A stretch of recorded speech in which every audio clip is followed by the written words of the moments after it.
Steve, the CEO, and Dodo, the GM. So we'd like to open it off with Team Liquid's opening remarks. Whoever wants to give it, jump right in, and then we will open the floor for questions. Josh, you want to run with it?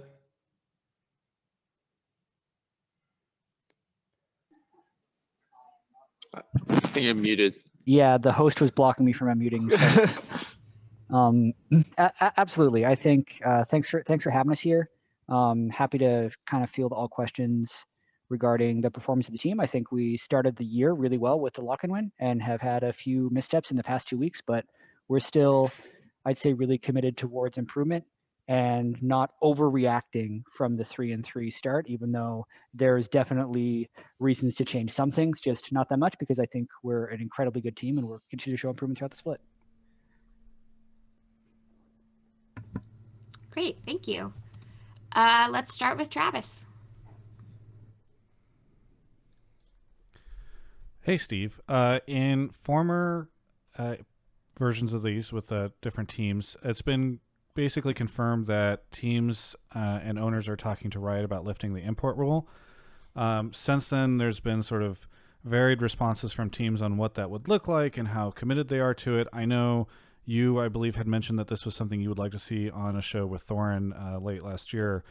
FlyQuest in particular in the last session just said that they would maybe not say they want the whole thing lifted, but perhaps could see something where, for instance, some of the smaller regions are able to come in like OCE did. So I'm kind of curious, where is Team Liquid's stance on this? Is it they want the whole import rule lifted? Is it something in between? Anything you could clarify would be great. Yeah, sure. All right. So I've been part of League of Legends for 10 years, I guess, at this point, a decade, and have seen so many versions of LCS before even there was LCS and North America competing, and have been through kind of the LMQ days. They beat us 3-2 after a reverse sweep and Voy Boy picking a colleague. God damn it. I hate thinking about it. And, I have also seen what happened in StarCraft when there were different import rules then. And so I think my and TL's stance on this is that the set of rules that were applied back then, we need to consider whether or not they're still applicable today. A lot has changed. We've franchised. There are large brands within the LCS that have invested significantly into the development and the brand and the streaming and the graphics and the content for our players. And I think a number of teams have done a really good job at that. And I think there are just some facts that the NA server size in comparison to other major regions is much smaller. I don't know how much smaller, but it's smaller. And we're inherently at a disadvantage as a major region. I also think that the development of NA players is not good enough from the teams. It's simply not good enough. There's a handful of the total teams that I think are investing in the proper development of NA talent. And I hold ourselves as accountable to making sure that we're doing that as well and doing a better job year to year to year. And we can do better. It's that simple. It's not good enough. And there needs to be robust changes on that front as well.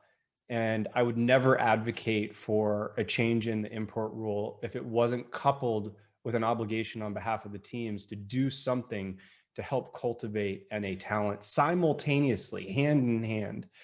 So that's number one. And then in terms of import, I don't think it's black and white, some sort of sweeping no import. I think it gets into some complication about grandfather players that have been here, players that have established their lives here and applied and successfully gotten their green cards, have moved their life and their family and their significant others, and I don't think there's one rule that applies across the board. I think you have to approach it thoughtfully. And I think it's worth revisiting what I believe an antiquated rule built at a time that served a great purpose, but should be thought about again. And I don't know if I don't have the solution. I just think that it's worth looking at.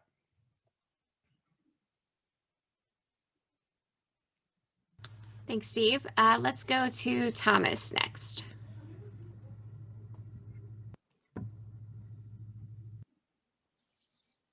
Hey, all, Thomas with Dot Esports here.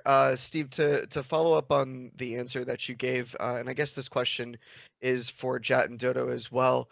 What's the biggest thing that you think needs to be changed about the LCS Academy scene and amateur scenes to better promote younger talent? I'll let you start this one, Dodo. Yeah, so I think this year especially, I think Riot did a great job of revamping the academy and the amateur scene for NA players. But I think there is still a lot of problems and some of the flaws that needs to get fixed. I mean, for example, right now, one of the biggest problems, I know the academy split just ended, right? But the academy, the top 6 academy, cannot play in any competitive tournaments for about like a month and a half until the Proving Grounds tournaments happened. So, and then this was because they wanted to focus a lot more on the amateur scene and give a lot more competition to amateur teams, which is great. But I think we just still need to find a good balance on how to actually find more competition, find more exposure for these players to play and show that they have the skill to be in LCS. So this is something all the orgs and Riot is working really hard on to make sure the players have the stage to perform at, and especially with everything being remote right now, it is hard. But I think some of the systems and structure that needs to be revamped is the key thing that we are currently working on. And I think that's one thing, and the other thing would be just the solo queue experience for all the NA players. I don't think anyone really has a great solution to it right now, but with the like Steve mentioned, like the population plus the high ping and all these kind of things actually kind of hinder all the development for different NA talents. And I think we threw in different ideas, the organizations and Riot, but I think those two are the key factors that everyone's working on right now to get fixed. And I think it is getting a bit better, and I'm hopeful for it.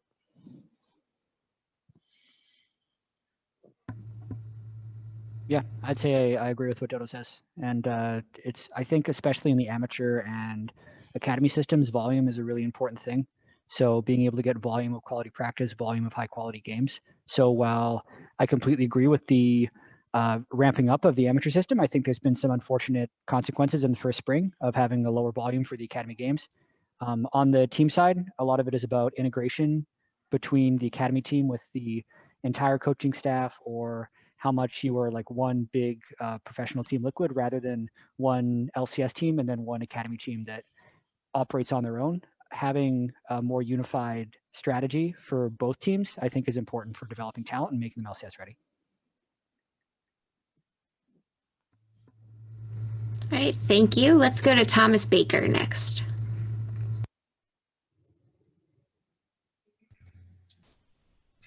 Hi, everybody. Thomas Baker here with the Game House. My question is for Coach Jatt. Upon reflection, how much do you think the drafts against TSM and 100 Thieves affected the outcome of those games? And I'm curious if those losses are going to affect Team Liquid's approach to drafting in future games. I think every draft is quite important in how you practice throughout the week to prepare for the draft and then how you execute the draft itself. And I would be lying if watching the results of a draft and seeing how it played out did not impact the way that you draft in the future. I don't want to say exactly how it's going to impact our drafts in the future because I don't want to give any intelligence to our opponents next week's Golden Guardians, C9, and EG. But yes, absolutely. I would say those drafts will impact our future.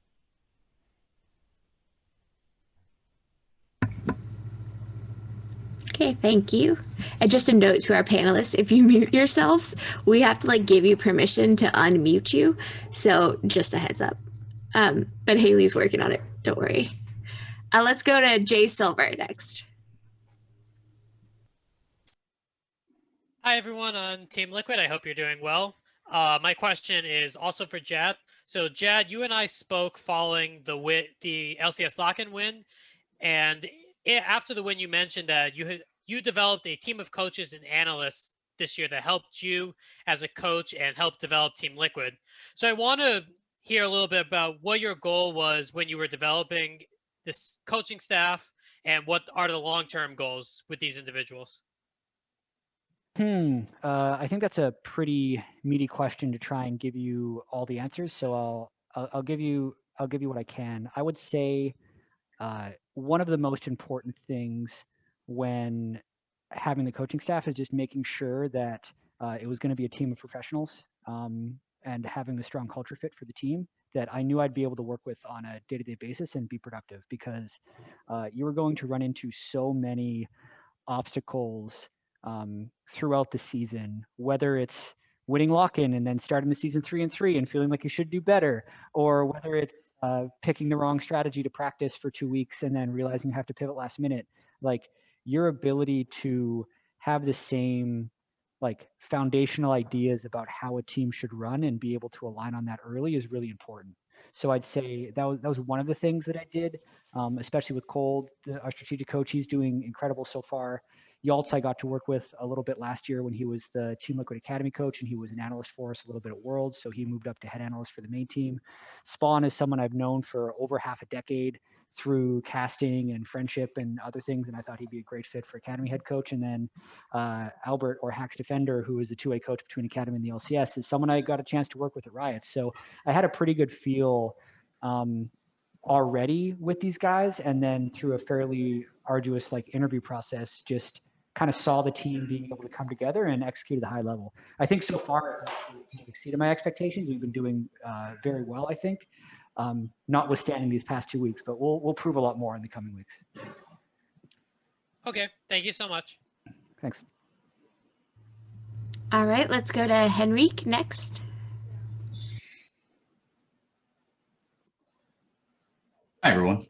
I wanted to, I guess this is for anyone, but a little more for Dodo, bouncing off on something you said earlier. When scouting players, and I mean, Steve spoke to a broader kind of, ecosystem, we'll say growing pains for North America, but with solo queue specifically, given that it is, with the high ping and player base and whatnot, there are kind of all these caveats, for lack of a better term. How much emphasis do you put into solo queue when scouting players for whether it's amateur or academy talent? So we do scout solo queue quite heavily, not only NA, but other regions too. But for NA as well, we think just getting high up in the ladder in solo queue is something that player just has to naturally be there if they are an upcoming talent, and I think just solo queue is one of the best places to showcase that you have the mechanics and you have the knowledge to become in top of the ladder, and you know how to win games, right? So we do see solo queue quite a lot, and then the players also tell me there's this solo queue player that just crushes everyone, and then we take a look at him, and this guy looks like he's one of the best players. So we take solo queue quite seriously, even though there's sometimes there's a lot of arguments and there's a lot of complaint on solo queue, but I think it's one of the good places that we scout for players. Thank you. Okay, let's go to Jared Gott next. Hi, I'm Jared. I'm with Shropsy. So this is a question for Jatt, but if anyone else wants to chime in. But Jatt, I actually talked to you last summer, and something we talked about a lot was advanced analytics and how Team Liquid was innovating in that area.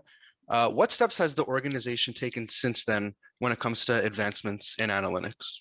I'd say one of our partners, SAP, has been continually working with us to give us like more diverse analytics tools in terms of like how we can better track our scrim data, how we can better scout our opponents through solo queue. So I'd say that is one step that we've been taking that is coming along quite well for us. But on top of that, it's just a way to try and stay as data informed as possible. Like there is more data for League of Legends out there every day. And it's one of the biggest things in trying to find a competitive edge on our opponents. Like we can sit here and complain about our server population size or about the quality of solo queue. And those are actually important things for the overall improvement of a team. But in terms of how we actually define our edge, I think analytics is one of the ways we could do that, because I don't think it's something that is widely used very well. I don't actually have the answers yet still, but it's something we're very interested in and have that partnership with SAP to help us. Thank you. All right, thank you. Does anyone else have any questions for Team Liquid?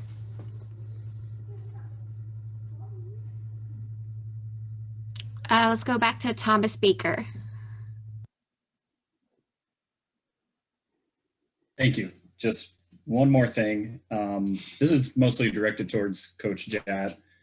I feel like Alfari and his acquisition in the offseason, as well as his early dominance in lane, has kind of overshadowed the fact that you guys also acquired Santorin, who was an amazing jungler last year.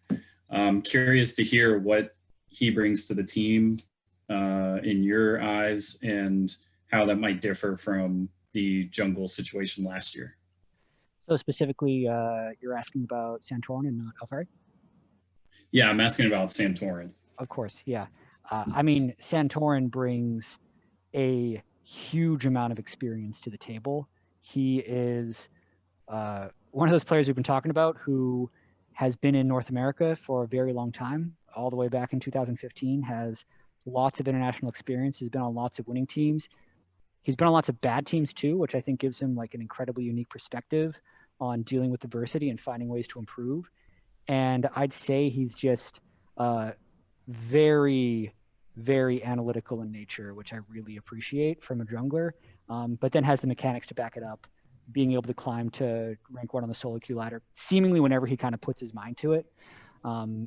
So he's just an experienced, flexible player that I think is going to be an asset to any team he's been on, but it's going to be extra powerful when paired with the skilled laners that we have on Team Liquid. Awesome, thanks. All right, let's go back to Travis. Another question for Steve. Steve, I know that you and I in the past have spoken in front of the camera about sort of where the LCS broadcast is at in comparison to a lot of the great stuff that the LEC is doing.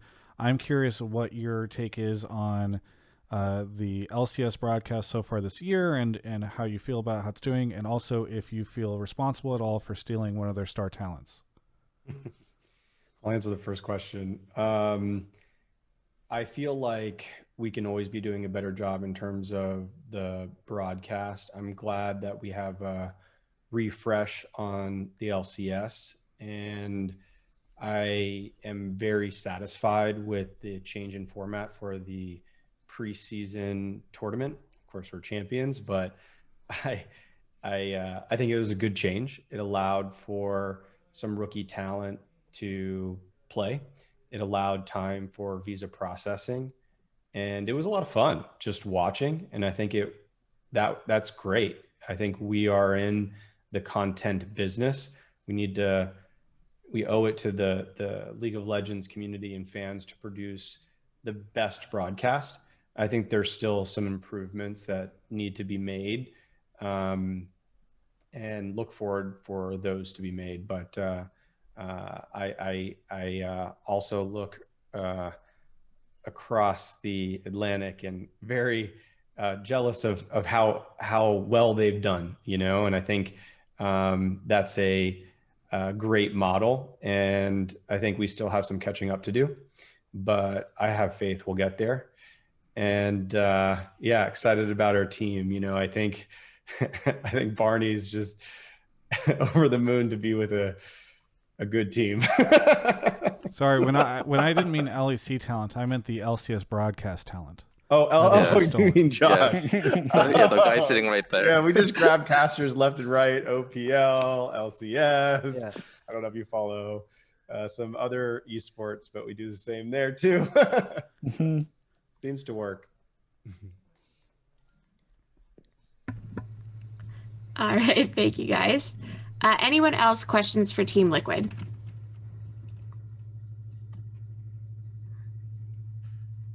Jatt, how do you not fall asleep in that place? It looks really dark and I would take a nap.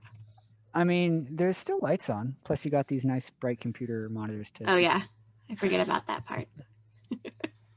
All right, last call for any questions for Team Liquid.